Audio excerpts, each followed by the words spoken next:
Well, good morning and welcome to another video. As if there was one before. Funny idea. The Matrix is always tempting to drag the mind back into memory association. Pardon me, hiccups. Get a lot of hiccups up here in the mountains. Don't know if it's to do with the altitude, particularly on the form level, or the idea of transformation, but I'm sticking with transformation. The mind's always attempting to, and I'm talking conscious mind, not higher mind. Higher mind just is. But conscious mind, ego mind, is always tempting to draw the mind into association with the world through ideas of past and future. And the idea that perhaps in this case I've watched a video before, or oh yeah, I've listened to one of Dave's videos before, or something like that. It's actually not true. You've never listened to a video of mine before, in truth, and you won't be listening to one tomorrow, because there's no such thing. There is only, and this is one of my hardest lessons to get, really. I mean, it sounds so simple that there's only the here and the now, but the overwhelming weight of poorly educated, mistaught, misguided perception, when you look at things from a celestial view, and you're like, how did I ever believe in the past and the future? Once you realize that reality is just now, that love is just now, you can only experience life, which is what love is, in all its shapes and forms and glory, now. So I was asked to make a video about guilt, or to say something about guilt. I had somebody write to me one of the questions in one of my other videos, saying I'm feeling particularly guilty and I can't shake it. And it's like, yep, I'm not separate from you.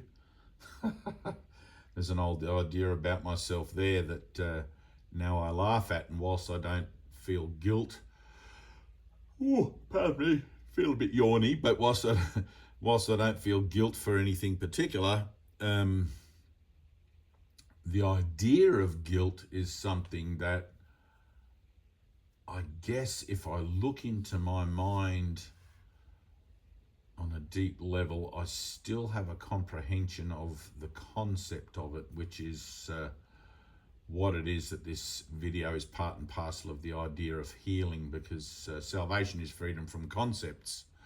Okay, say that 1,000 times to yourself today. Salvation is freedom from concepts. So one of the things I like in the course is that Jesus says, your job is not to how does he put it?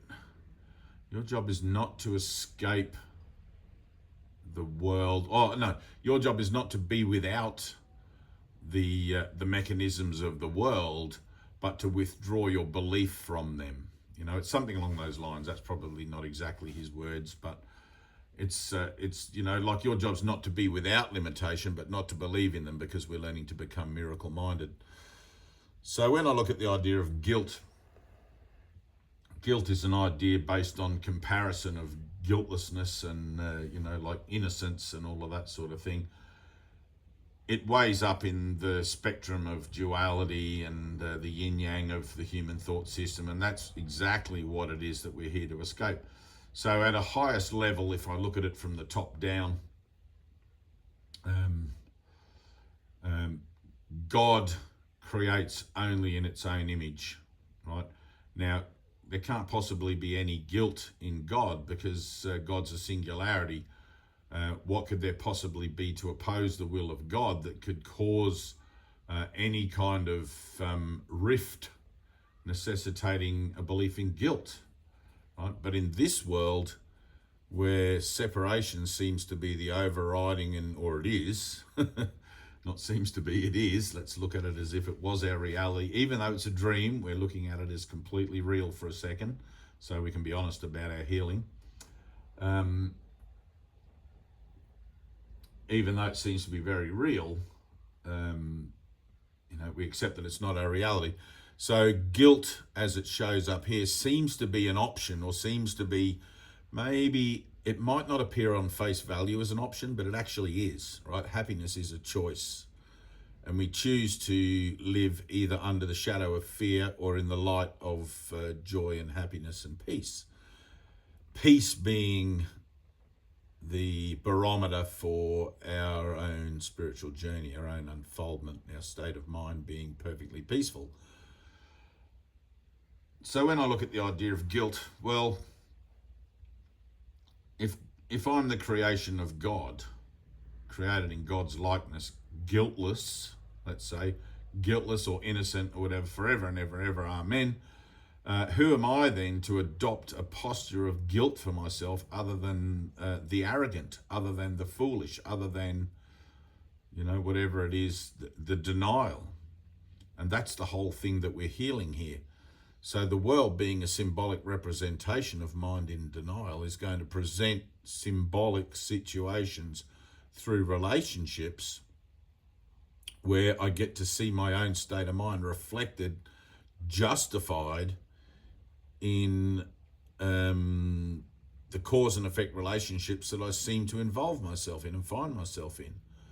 And that's going to bring up guilt at some point. I mean, it has to, because it's part of the spectrum of the human experience, and the entirety of a person's transformation will, to one degree or another, encompass every aspect of the human condition. And guilt is one that's very difficult to escape, or very difficult to avoid. Very easy to escape, I should say. Very difficult to avoid, especially when you're younger, because you just don't see it coming. Which is why we like to think we're a victim of things, Oh, I didn't know that was going to happen, and because we are totally innocent, we're babes in the woods, and we get into relationships, and we're driven by emotions, we're driven by ego, and people call it, because of that, people say you're a narcissist, or you're a gas lamper, or you're a whatever, and so we adopt all these things for ourselves, and we become accustomed to adopting titles for ourselves. I'm a guilty person, I'm an innocent person, I'm this or I'm that. Well, the fact remains you're not any of it. Okay, but the process of healing is liberating yourself from all of those tags, all of those identity markers, good or bad. You don't want any of them, right? You don't want to be a better person or a worse person. There's a lot of thing that goes on in spiritual circles where self-improvement and, becoming my better self and all of this. Like, well, that's a lot of rubbish. You can't be a better self without a worse self for there to be that you're climbing up from, right? But in the idea of healing, we're healing from the idea of a better self or a worse self. We don't want any of that stuff. We're not interested in the power of positive thinking, because we don't want negative thinking, right? You can't have one without the other. We just have I am, okay? We just sit in the is, in the I, and allow everything else to fall around us and find its place where it's meant to be. And that looks like letting go. That looks like letting go, letting go, letting go. And for anyone who's a bit of a control freak, there's going to be a moment there where all that anxiety and the letting go comes up. And that includes letting go of guilt, right? So guilt, in the Course it says, guilt is a choice. You choose to feel guilty because you want to. It validates you, okay? All of the human, what would you call them? Identity markers are exactly that. They're validation markers. They're designed specifically to keep you fascinated with and embroiled in the dramas of the world, rather than to escape from it, okay? But salvation is freedom from concepts, and there's nothing in the world that isn't a concept that's born and played out in separation, that involves the idea of somebody that something's happening to, or somebody that something's doing to somebody else, or something else. Like, it's a conceptual reality. But salvation is freedom from that. where we become in the world but not of it. And that takes effort. It takes consistent effort. It takes consistent persistence. It takes for you to, because you're watching my video, I'll tell you it takes for you to be consistent in reading your Course in Miracles book, in doing those lessons, and putting every effort you can into your salvation. Because the moment that you stop to rest, your ego starts to recover itself and starts to rebuild itself, and it goes on in the background and you don't even notice it. And then the next thing that happens, you'll be walking down the street and you'll be judging someone or something, and you'll swear to yourself that you've already dealt with that. Right? But there's only so much in the world that you can manifest as an idea of acceptable, because the world is an idea of limitation. And the world has to be acceptable to you, otherwise you would just simply end your life here and now, and come what may. So everything within the world is acceptable, even the suffering of others.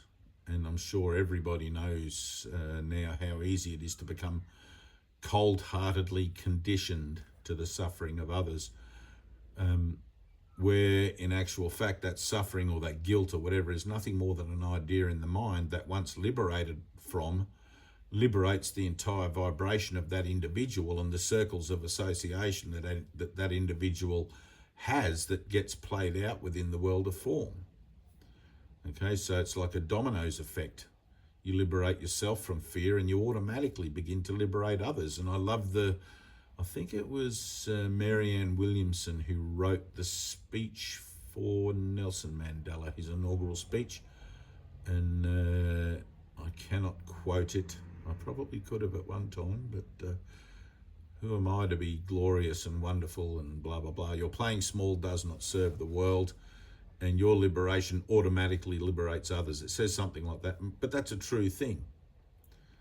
You know, you shine one light in a dark room full of people and all of a sudden everybody can see the light, right? But without that one person who's willing to stand up and be the light for those in the darkness, like Jesus would say, don't hide your light under a bushel.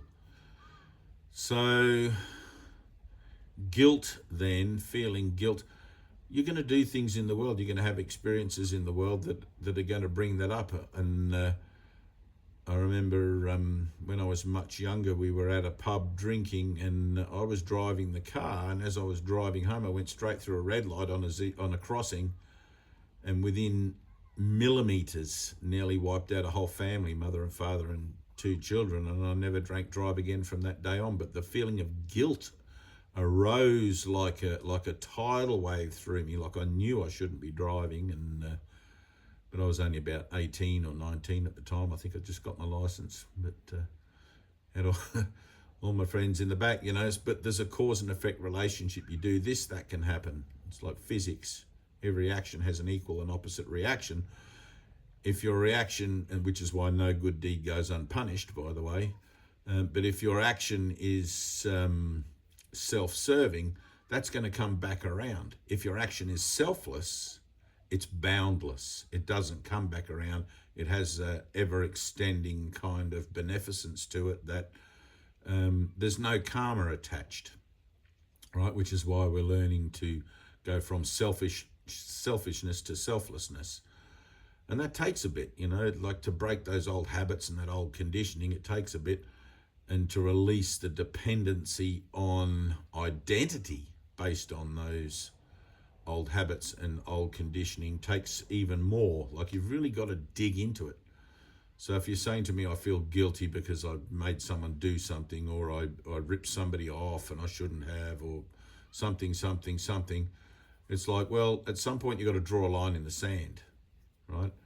There comes a time when there's a willingness to make amends, and there's all of that, and whatever that looks like. I mean, if you've done something horrific, you might go to jail, or if you've done something embarrassing, you might have to face up to it, or whatever. But sometimes, by the grace of God, it can just be dispelled by your own personal, what would you call it, atonement, your own personal humbling of pride and all of that sort of stuff. But otherwise, it does carry a karmic retribution.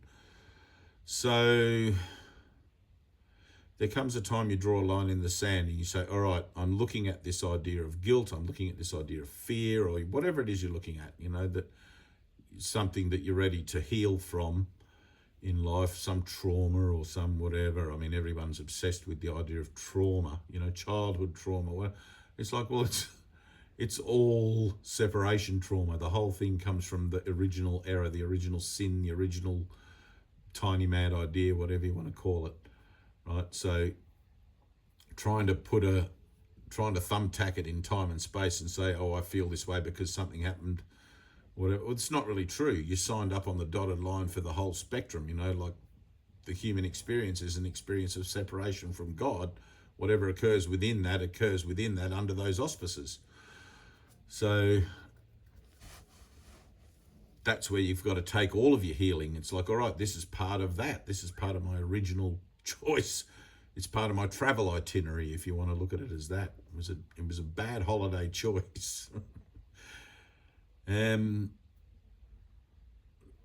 So you draw a line in the sand. It's like, okay, today's the day I'm going to forgive myself for this guilt, for this apparent cause of guilt, right? Because the apparent cause will always show up in the form of association. I did something to somebody and I feel guilty for it. And it can be horrific. That guilt can run deep. And then you have to process your atonement based on that willingness to forgive yourself, right? So the processing of atonement, like Jesus went into the desert as an idea of purifying himself of the deceiver or Satan or whatever, and drew a circle and sat there for 40 days, and come hell or high water, he wasn't going to leave the circle. And it's like, well, that's pretty much the same principle, right? Well, it's exactly the same principle, really. Like you do penance. It's an idea of penance or making amends, And whatever that looks like to you, that looks like to you. For me, I've had many experiences of things coming up that, I'm 59 now, and the stuff in my 20s, I don't remember anything from back then. Like basically, I remember an idea, if I'm looking into the past association of an idea of Dave, I remember an idea of being 20 and going to work at places and doing things, but I don't remember any specifics really, unless occasionally I'm prompted by people that I meet or whatever, and sometimes stuff comes up, but it's pretty rare these days because of the work I've been doing. But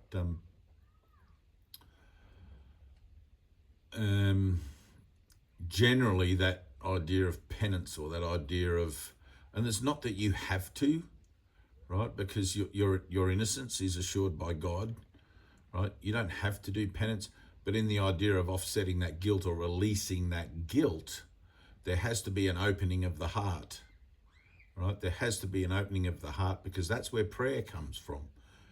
And that opening of the heart is often initiated by, it's like a fulcrum. I don't know how to talk about it, but like you use a big long bar to move a heavy thing, on a thing called a fulcrum, and you lift it up and you just sort of can crack the edge of it a bit enough to get your trolley under it or whatever you're moving, and it's like a little wedge, a little opening of the heart there, and all of a sudden, boom, everything starts to move and the dominoes fall. But the idea of paying penance, it's not required, it's not necessary, but it seems to be a principle or an activity within the mind that justifies, maybe not justifies, but puts laid to the idea of being guilty. I mean, if there's a chink in the armor or a crack in the darkness, the light can get in. And I hope I'm doing a good job of trying to explain that, but you have to see it reasonably. That's a better idea. You have to reasonably be able to see that it makes no sense to cling to guilt if God sees you as innocent, right? If God created you as innocent. So now with that perspective in mind, it's like, all right, I need to bring that perspective into my own awareness through releasing my old ideas about myself, which are held in place by guilt, right, that I've chosen to feel. to deny God. Right? I'm deliberately choosing to use guilt to deny God. I'm wielding it as a weapon. Once you can see all that, once you can see that the whole thing ties back to the original error or the original sin, you can invoke the Holy Spirit and draw your circle. Like literally, draw a circle if you need to. And I read, oh, I can't remember who it was now. I just read something this morning. It was beautiful. It might have been Rupert Spira. No, it wasn't. Anyway, and they were saying, if you want enlightenment, just stay in bed. Right? It's the same idea as draw your circle. It's like it's an idea of non-adjusting. I'm not going to do anything. I'm just going to be still. I'm not going to get out of bed. And I remember my teacher Ted used to say, sort of half jokingly, you know, like he was trying to explain the principle of stillness and not adjusting. He would say to us, you know, if I could just nail you guys to the floor so you wouldn't go out and get coffee, you wouldn't do anything. You'd have to stay here, and all of that angst would come up, all of that internal conflict, which is what we're always adjusting to throughout the day. We're adjusting to our sense of existential anxiety, right? All human activity is a conscious adjustment to that feeling of existential anxiety, the unknown of the great beyond, of what I am, why am I here, all of those big questions. You know, guilt is used as a weapon to keep the denial of answering those questions for oneself in place. And that might sound preposterous, but you have to ask yourself, what is the purpose for my life? Why is it that I'm here in the world? And it's not just to be born, get old and die. You've got a whole thing goes on here that you're a part of, and whatever window you're looking at it through now, through watching this video, whether that's a window of guilt or a window of feeling justified or a window of feeling privileged or a window of feeling anything that has a temporal association with it, you're looking through a window darkly. You're looking through a glass darkly. It's not true. Whatever you're seeing about yourself is simply not true, because there is no world and you're not here now. Yeah. It's funny. It's just funny stuff. Anyway, I hope that's helpful. Just let it go. You know, guilt, just let it go. But it begins with the willingness to do so. From there, the means how to do it will be shown, it'll be given. And of course, your ego is going to want to know how, but why, but when, how is this going to all come about? And I just want to get rid of this now, this feeling. It's like, well, you just have to be willing to let the Holy Spirit do what it needs to do in you and get the hell out of the way.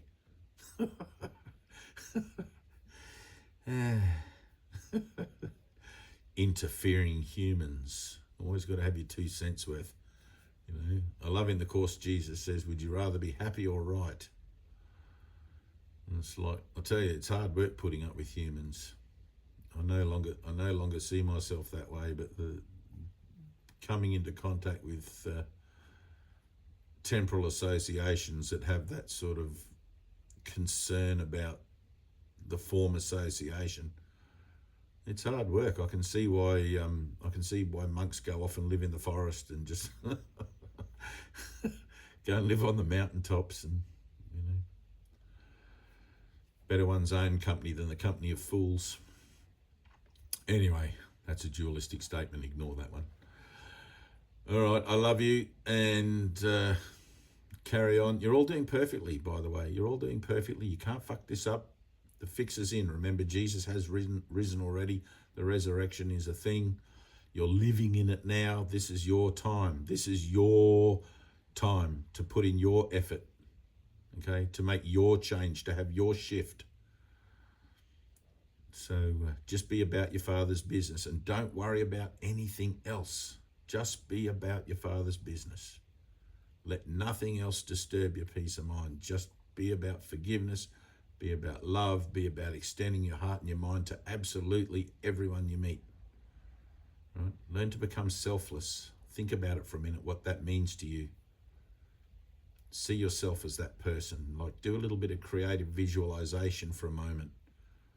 What is it to become selfless? And I mean, it's not about running off down to the charity shop to volunteer to help out or anything like that. It's just in the home, in the street, in thought, in deed. You know? God created you for giving. But in this world, we have to do a lot of forgiving to get to the point of giving. That's where the joy of life is. You know? It is in giving that we receive. St. Francis of Assisi. All right. Peace.